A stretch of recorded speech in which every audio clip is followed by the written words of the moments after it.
भारत योग की फिलॉसफी का जनक है। भारतीय विद्वानों की परंपरा में योग का सरल सा अर्थ है जोड़ना, शरीर को प्राण से तथा प्राण को विचार से। शरीर हमें माता पिता की वासना से मिला, विचार हमें समाज ने दिए, प्राण हमें प्रकृति दे रही है। इस प्राण से जब हम जुड़ेंगे तब हमें पता चलेगा कि मानव शरीर के भीतर अकूत शक्तियों का भंडार है। हम भारत के लोग अपने ब्रेन का 1% भी उपयोग नहीं करते हैं। जिस दिन हम 10% इसका उपयोग करना सीख गए, सारी दुनिया भारत के चरणों में मस्तक झुकाने आ जाएगी, क्योंकि ये ऋषियों की भूमि है, तपस्वियों की भूमि है। इसके कण कण में ऊर्जा का संचार होता है, बस हमें अपने स्वरूप का बोध नहीं है।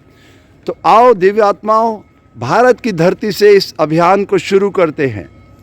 एक ऐसे दिव्य स्वरूप के अपने भीतर से प्रकट करते हैं जो सारी दुनिया को अमन, चैन, सुख, शांति की ओर ले जा सकता है। इस धरती पर रामराज्य आएगा, जहां इंसान ही नहीं पशु पक्षी भी हमारे सहयोगी बनकर प्रकृति की बगिया को गुलजार करेंगे। शरीर का कोई अंग हिलना नहीं चाहिए, किसी अंग में कोई भी हरकत नहीं, बिल्कुल मूर्ति जैसा ठहरा दो। इसकी समयावधि है 3 घंटे 36 मिनट। आपका मूलाधार चक्र जागृत हो जाता है, जिसे कुंडलनी कहा गया है। लेकिन मैं ये नहीं कहता बच्चों कि आज ही आप 3 घंटे 36 मिनट करो। अभ्यास धीरे धीरे बढ़ाना चाहिए, क्योंकि जल्दी जल्दी करने पर फायदे से अधिक नुकसान होता है।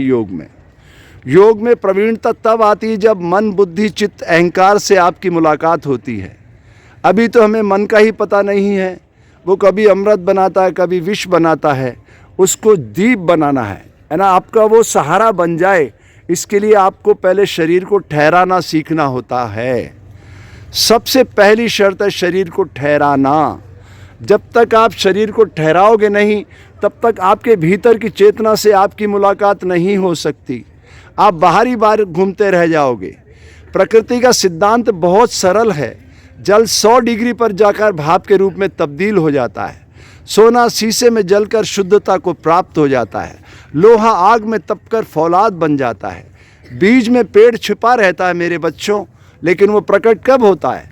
जब धरती की कोख में उसे उतार कर हम शांत हो जाते हैं। तो ब्राह्मण का मतलब है धैर्य, त्याग और साहस। जो इन तीनों को अपने भीतर उतार सकता है वो ब्रह्म को जान सकता है। यही ब्राह्मण का स्वरूप है।